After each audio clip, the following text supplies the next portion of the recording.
Hello friends, बाल मंदिर के इस YouTube चैनल पर आप सबका एक बार हार्दिक स्वागत है। पहले तो आप सभी को रक्षाबंधन की हार्दिक शुभकामनाएं। ठीक है, अब देखो आप क्लास 10th के अंदर हमने पहला भाग कंप्लीट किया था लास्ट लेक्चर के अंदर, जिसमें हमने पढ़ा परमाणु परमाणु के अंदर कौन कौन से कण पाए जाते हैं। उसके अलावा परमाणु की संरचना को समझने के लिए अलग अलग परमाणु मॉडल दिए गए और लास्ट में हमने पढ़ा था इलेक्ट्रॉनिक विन्यास। ठीक है ना।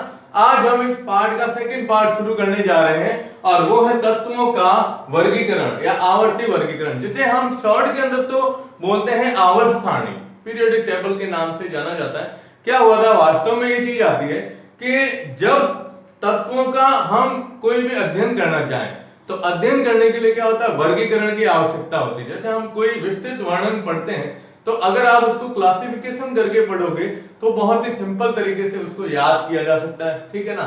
तो यहां पर ये जो दिया गया है वर्गीकरण, इसकी आवश्यकता इसलिए हुई कि 1865 के अंदर लगभग 63 तत्वों की खोज हो चुकी थी। कितने? 63 तत्वों की खोज हो चुकी थी, है ना, लगभग बोल रहा हूं मैं। ठीक है, अब वहां अगर हम सभी तत्वों का हम अध्ययन करना चाहें तो थोड़ी सी दिक्कत होती है। क्यों? क्योंकि सभी तत्वों को पढ़ना एक साथ संभव नहीं होता है। ठीक है ना, इसलिए इसके वर्गीकरण की आवश्यकता पड़ी। वर्गीकरण का मतलब होता है एक समूह जो होता है, उस समूह जो लेते हैं अपन, समूह में से समान गुणों वाले तत्वों को, है ना, हम एक वर्गीकृत करें ताकि क्या है, उसे समझने में आसानी होती है। ठीक है ना। तो इसके लिए ये आपके सामने 4 नाम दिए गए, जिसमें सबसे पहला है प्राउट, दूसरा है डोबेराइनर, तीसरा है, वैसे बोला जाता है इनका नाम न्यूलैंड, और पूरा नाम ये दिया हुआ है अपने जॉन अलेक्जेंडर रिएना न्यूलैंड, और चौथा आता है लोथर मेयर वक्र के नाम से जाना जाता है। हम 10th क्लास में पढ़ते हैं, इसलिए हमारे लिए ये दो मोस्ट इंपोर्टेंट है और सिलेबस के अंदर ये दो ही दिए गए। ठीक है ना, जिसमें पहला हम पढ़ेंगे डोबेराइनर का त्रिक नियम और दूसरा पढ़ेंगे न्यूलैंड का अष्टक नियम। दो नियम हमारे को ध्यान में रखने हैं। इससे पहले मैं आपको इसके बारे में बता देता हूं प्राउड की संकल्पना। प्राउड ने ये बताया कि हाइड्रोजन परमाणु जो होता है उसका परमाणु भार, तो हाइड्रोजन परमाणु के परमाणु भार के आधार पर उसने कुछ परिकल्पना यही दी थी कि जो तत्व होते हैं, तत्वों के परमाणु भार जो होते हैं वो लगभग किसके, हाइड्रोजन परमाणु के परमाणु भार के लगभग समान हो सकते हैं। तो वो परिकल्पना तो इनकी फेल हो गई, है ना, क्योंकि उससे कोई एग्जैक्ट जानकारी हमें प्राप्त नहीं होती है। ठीक है, उसके बाद सेकंड और थर्ड जो अभी अपन ले रहे हैं, ठीक है ना, और चौथे थे लॉथर मेयर का वक्र। लॉथर मेयर ने एक वक्र बनाया जिसमें क्या किया, इन्होंने परमाणु भार के बढ़ते क्रम के हिसाब से ही व्यवस्थित किया था, और उस वक्र में बताया कि एक ही सीध में आने वाले जो तत्व हैं उन तत्वों के गुण लगभग क्या होते हैं, समान होते हैं। लेकिन वो भी इतना ज्यादा, मतलब हम कह सकते हैं फेयर नहीं था। ठीक है ना। तो ये तो चलो चौथा था, आयतनी वक्र था, ये तो चौथा था। अब हम पहले इन दोनों की बात करते हैं, फिर इसके आगे की बात करेंगे। ठीक है, तो देखो आप हमारे पास अब यहां तो चलो 4 नाम बताए, लेकिन हमें ये याद रखना है डॉबराइनर, डॉबेराइनर का त्रिक नियम, नाम आता है त्रिक नियम। ये इसका सबसे मोस्ट पॉइंट है डॉबेराइनर का, क्या कह सकते हो आप, त्रिक नियम। अब इनका पूरा नाम ध्यान रखना है, तो इनका पूरा नाम ध्यान रखोगे आप, जॉन वॉल्फगैंग डॉबेराइनर, डॉबेराइनर, ये था इनका नाम। ठीक है, इन्होंने देखो वर्ड आ रहा है त्रिक नियम। त्रिक का मतलब ये होता है कि इन्होंने सबसे पहले क्या किया, तत्व लिए। ठीक है, उनमें से ऐसा देखा कि इन तत्वों के गुण समान है, तो समान गुणों वाले तत्वों के मतलब तीन तीन तत्वों के समूह लिए। तो सबसे पहले तो आपको ये लाइन ध्यान रखनी है कि समान गुणों वाले, देखो समान गुणों वाले तत्वों में तीन तीन तत्वों के समूह बनाए। क्या बनाए? समूह बनाए, जिन्हें त्रिक कहा जाता है। क्या कहा जाता है? त्रिक कहा गया। पहले तो क्या किया, समान गुणों वाले तत्व लिए, उसमें से तीन तीन तत्वों के समूह बना दिए, जिसे नाम दिया गया त्रिक। ठीक है, और सेकंड पॉइंट इसमें ये बताया आगे। अब आगे अपन ये बताते हैं कि यदि, अब इसमें ये बताओ कि इस त्रिक में पहले और तीसरे तत्व के परमाणु भार का औसत मान जो होता है। अब देखो क्या कह रहा है, हमने त्रिक लिया, त्रिक जैसे लिया A, P और C, ठीक है ना। अब इन तीनों के गुण समान है, तो पहले और तीसरे इन दोनों का औसत निकालो। पहले और तीसरे का औसत कैसे निकालेंगे, तो A प्लस C बटा 2, राशियों का योग बटे राशियों की संख्या। अब इन दोनों का जो औसत मान आएगा वो बीच वाले या मध्य वाले तत्व के परमाणु भार के लगभग क्या होता है, समान होता है। तो हम ये बताते हैं कि देखो इस त्रिक में पहले और तीसरे तत्व के परमाणु भार का औसत मान मध्य वाले तत्व के परमाणु भार के लगभग समान होता है तथा गुणों में भी इसी प्रकार से समानता होती है।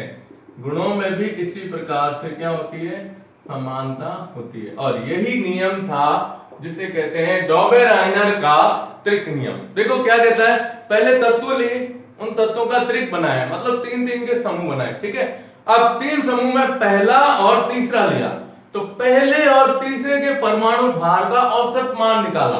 औसत आप निकाल सकते हो, तो उसके औसत मान को जब देखा तो जो मध्य वाला परमाणु होता है उसके परमाणु भार के लगभग समान, यानी बराबर एग्जैक्ट भी हो सकता है या उससे थोड़ा सा कम या ज्यादा मान हो सकता है। अब कैसे होता है, तो इसके इन्होंने जो त्रिक बनाए थे वो तीन त्रिक बनाए थे। कितने, तीन त्रिक का निर्माण किया था।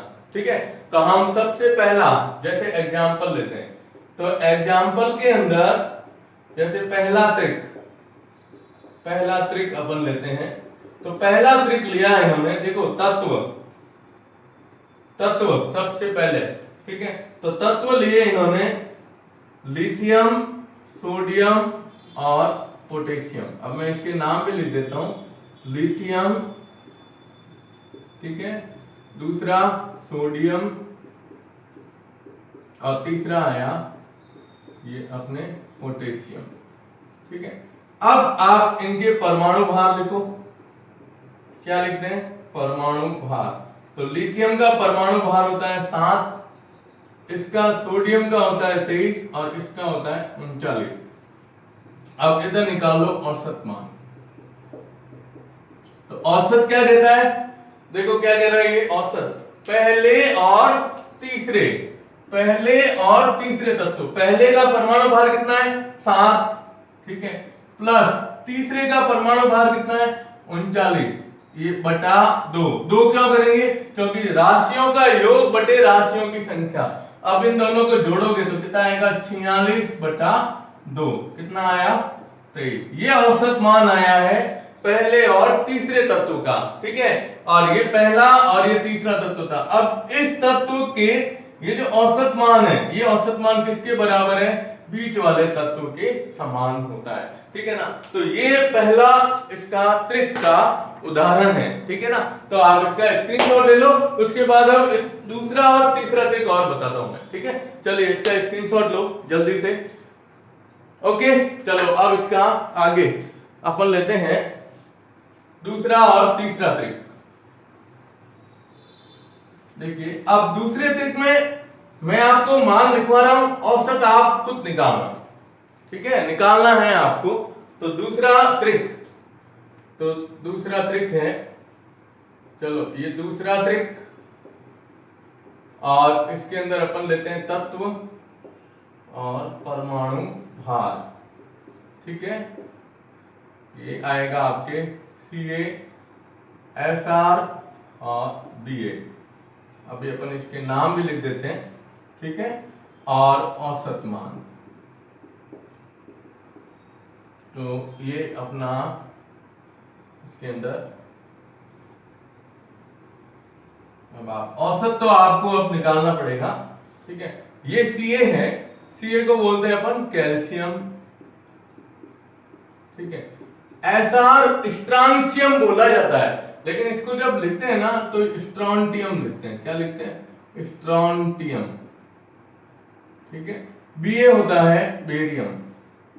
देखो तीन आते हैं, एक आता है बी होता है बोरॉन, एक होता है Pe जिसे कहते हैं बेरिलियम, और एक होता है Ba जिसे कहते हैं बेरियम। क्या नाम देते हैं? बेरियम के नाम से जाना जाता है। अब इनके मान आपको ध्यान में रखने हैं। तो इसका कैल्शियम का होता है 40, ठीक है। अब देखो कैल्शियम का परमाणु क्रमांक कितना है? 20 है, तो उसके डबल करो या डबल से थोड़ा सा कम ज्यादा होता है उसका परमाणु भार, तो उसके आधार पर दिया जाता है, ठीक है। तो 40 स्ट्रांशियम का होता है 88, और इसका होता है 137, 137 इसका मान होता है, ये 137।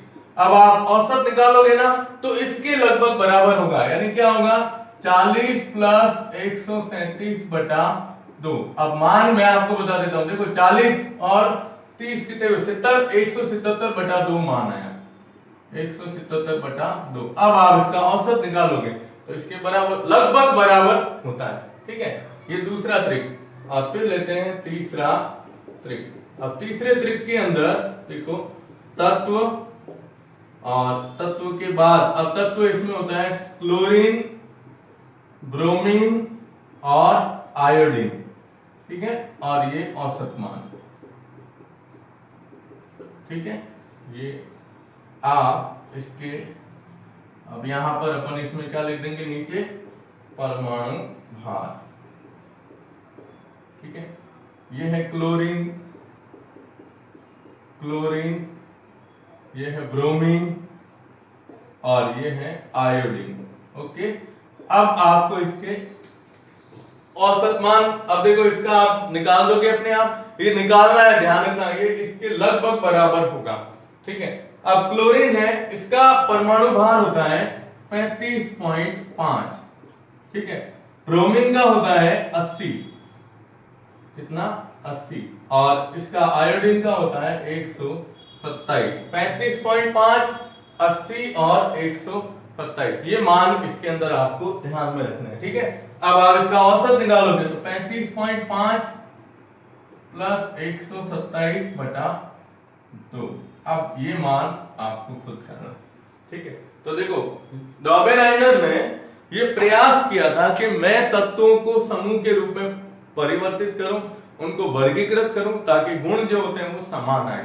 अब पहला जो हमने इसके अंदर ट्रिक लिया था, जिसमें हमने तत्व लिए थे सोडियम, लिथियम, सोडियम और पोटेशियम। इन तीनों तत्वों की खासियत ये है कि ये तीनों धातुएं हैं, लेकिन ये ऐसी धातुएं हैं जिसे हम चाकू से आसानी से काट सकते हैं, ठीक है ना। ये तीनों तत्व है कैल्शियम, स्ट्रांशियम और बेरियम, ये भी बहुत अच्छे तत्व माने जाते हैं, इनके प्रैक्टिकल बहुत शानदार होते हैं, ठीक है। ये क्लोरीन, ब्रोमीन, आयोडीन, ये हैलोजन तत्व कहलाती है। वर्ग संख्या 17वां, जो अभी अपन नेक्स्ट आवर्त सारणी पढ़ेंगे उसमें बताऊंगा मैं, 17वें वर्ग के तत्व है, ठीक है। और ये तीनों ऋणायन है, ये क्लोराइड, ब्रोमाइड और आयोडाइड कहलाती है, ठीक है ना। ऋणायन मतलब अधातुएं कहलाती है, ठीक है। तो आप इसका स्क्रीनशॉट ले लो पहले, फिर आगे बात करते हैं।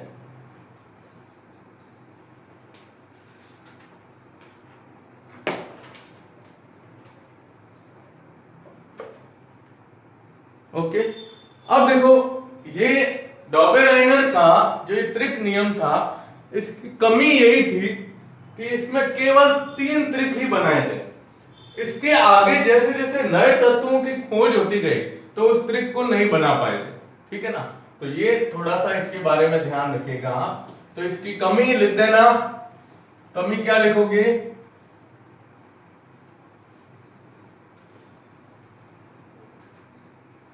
इसकी कमी यही थी, त्रिक नियम की कमी,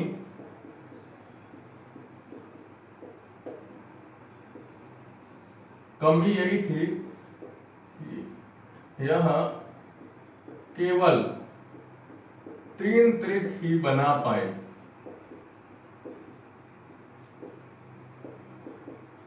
ये सबसे मेन कमी यही थी, किसकी? डॉबेराइनर नियम के, इसकी कमी। ठीक है, ये तो था अपना त्रिक नियम। अब दूसरा आता है अष्टक नियम। ठीक है, चलिए इसको लेते हैं अपन आगे। अपन लेते हैं जॉन, या यूं लिखा जाता है इसको, लिखा तो यूं जाएगा न्यूलैंड का अष्टक नियम। न्यूलैंड का अष्टक नियम। ठीक है, अब न्यूलैंड का जो अष्टक नियम था, इसको पहले पूरा नाम लिख देते हैं। जॉन एलेक्जेंडर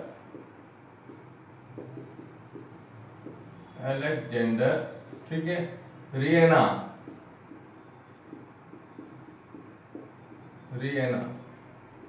न्यूलैंड, पूरा नाम इनका यही था। अब इन्होंने क्या किया, इन्होंने संगीत के 7 सुर लिए, है ना। अब संगीत के 7 सुरों को जब अपन बोलते हैं तो सा रे गा मा पा धा नि सा, है ना। अब सा रे गा मा पा धा नि सा, वापस फिर उल्टा चलते हैं, सा नी, है ना, यूं उल्टा चलते हो। तो इन्होंने कहा कि अगर हम तत्वों को उनके परमाणु भार के बढ़ते हुए क्रम में व्यवस्थित करें, चलो पहला इसका अपन नियम लिख देते हैं। इन्होंने कहा कि तत्वों को यदि परमाणु भार के बढ़ते क्रम में रखा जाए तो, अब यहां आगे अब ध्यान रखना, परमाणु भार के बढ़ते क्रम में अगर अपन इन्हें रखते हैं तो पहले और 8वें तत्व, यानी आप गिनोगे ना तो पहले से लेके 8वें तक, 8वें तत्व के गुणों में समानता, गुणों में क्या होती है? समानता होती है, और यही क्या कहलाता है? अष्टक नियम कहलाता है। अष्टक नियम 2 होते हैं, एक तो नियम होता है ये, आप यही न्यूलैंड अष्टक नियम लिख देते हैं, यही न्यूलैंड अष्टक नियम कहलाता है।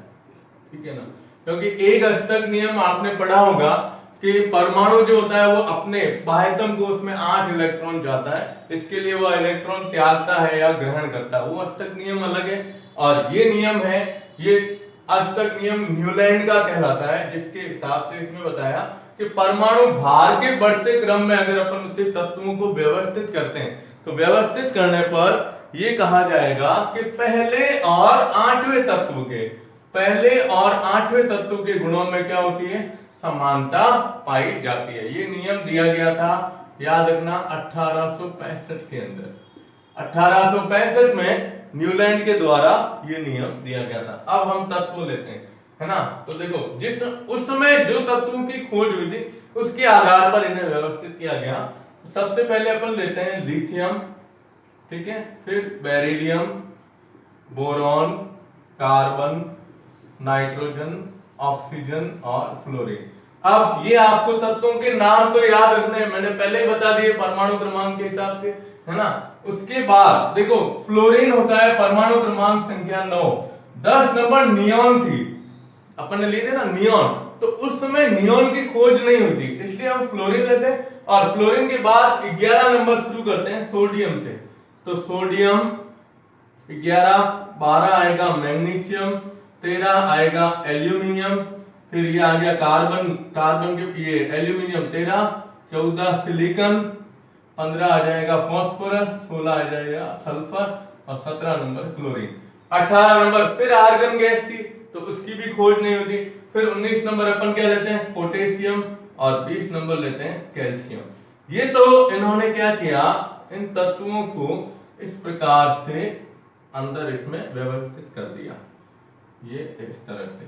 ठीक है, अब देखो अब हम इसमें क्या करते हैं,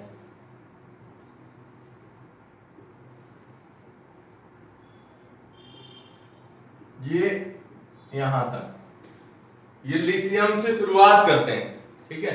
अब आप या तो इसका परमाणु भार इसमें बताना चाहो तो बता सकते हो, नहीं बताना चाहो तो कोई दिक्कत नहीं है इसके अंदर।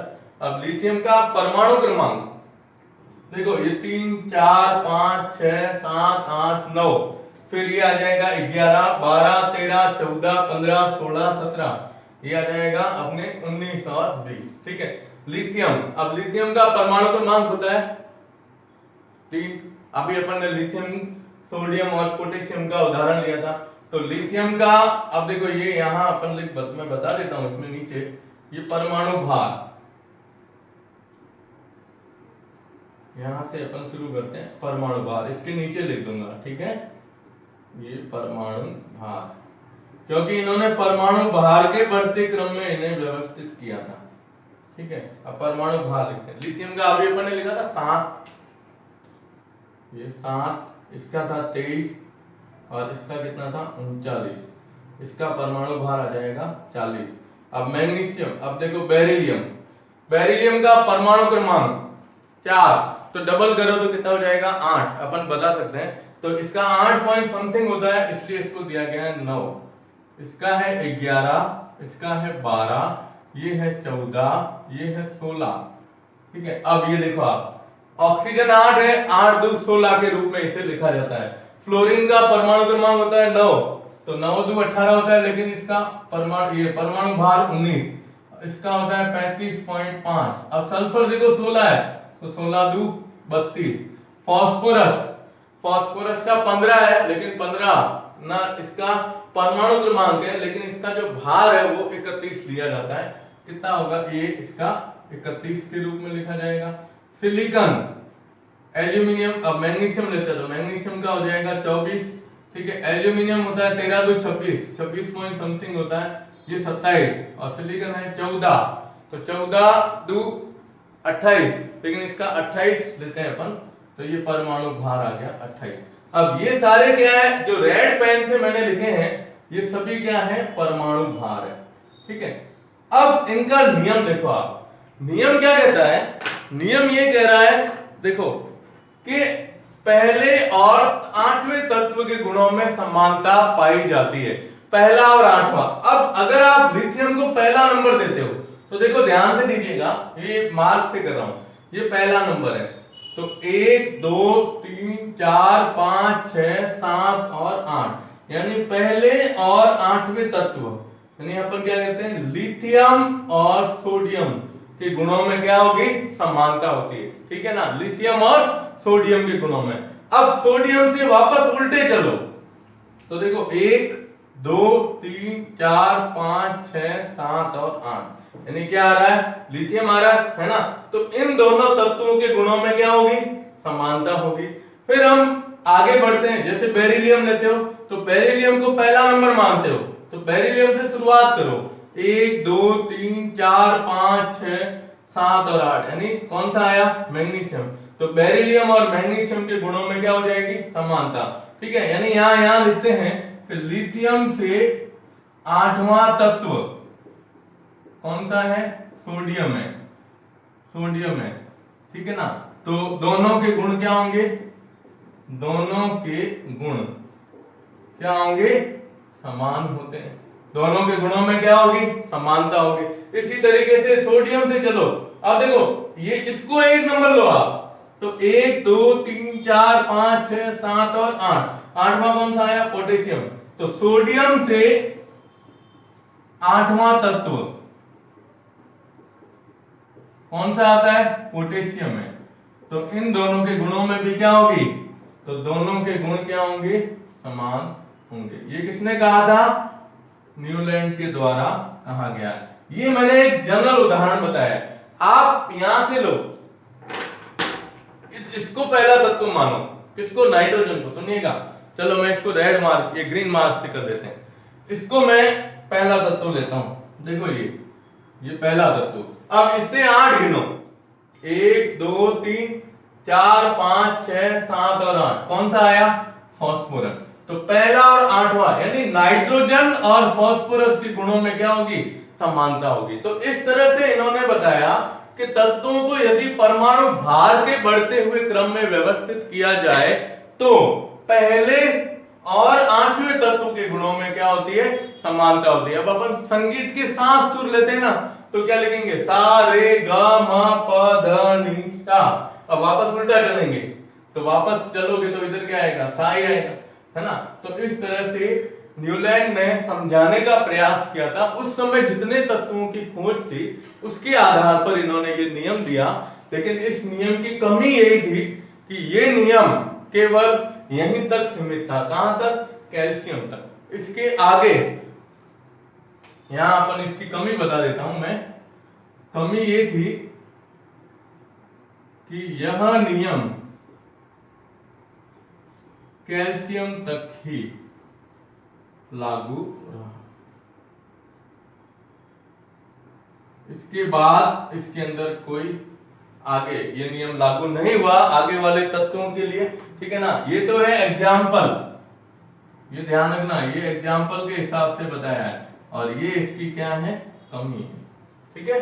तो ये इन्होंने बताया था किसने, अपने जॉन अलेक्जेंडर रिएना न्यूलैंड ने। तो पहला प्राउड हाइड्रोजन परमाणु भार के आधार पर, दूसरा डबेरेनर ने 3 ट्रिक बताए थे, पहले और तीसरे तत्व के परमाणु भार का औसत दूसरे के क्या होता है, मध्य वाले के बराबर होता है, ठीक है। इन्होंने बताया ये इसके हिसाब से पूरा, ठीक है। और लॉथरमेयर ने भी परमाणु भार के हिसाब से व्यवस्थित किया, वक्र बनाया और उस वक्र के अंदर ये बताया कि जो एक ही सीध में आते हैं। अब ये वक्र आप बड़ी क्लास में पढ़ोगे, जैसे ये वक्र था ना तो यूं आया था, यूं इस तरह से, आप कहीं ऊपर कहीं नीचे इस टाइप से। तो एक ही सीध में आने वाले तत्व जो थे उनके गुण क्या थे, समान। लेकिन ये तत्व ये इतना आगे सही लागू नहीं हुआ। और इन सब के अलावा इनके बाद मतलब इस न्यूलैंड के अष्टक नियम के बाद हम जो पाठ का मुख्य भाग पढ़ेंगे वो है मेंडलीफ की आवर्त सारणी। मेंडलीफ ने देखो तत्व अपन ने बताए ये 63 तत्व, लेकिन जब मेंडलीफ ने आवर्त सारणी बताई थी तो कहते हैं कि 56 तत्वों की खोज हो चुकी थी। उन तत्वों को परमाणु भार के बढ़ते क्रम में व्यवस्थित किया और बीच में कहीं खाली जगह छोड़ी थी ताकि ये हो उसमें तत्व खाली स्थान इसीलिए छोड़े गए थे कि भविष्य में अगर कोई तत्व की खोज होती है तो उसको वहां पर स्थान दिया जाए, ठीक है ना। तो नेक्स्ट क्लास के अंदर हम पढ़ेंगे मेंडलीफ की आवर्त सारणी, ठीक है। तो आप इसका स्क्रीनशॉट ले लो, ठीक। और एक चीज और दे देता हूं, जितने भी परमाणु मॉडल हमने पढ़े, ठीक है, वह परमाणु ये इलेक्ट्रॉनिक विन्यास और ये नियम, ये सब आप कॉपी में लगातार नोट करते जाइए, ठीक है ना। ताकि आगे अपने टाइम अगर देखो समय आगे जैसा चल रहा है उसके हिसाब से ये आप रूटीन में पढ़ते जाएगा, चाहे ये विज्ञान हो चाहे गणित हो कोई भी सब्जेक्ट हो, ठीक है। धन्यवाद।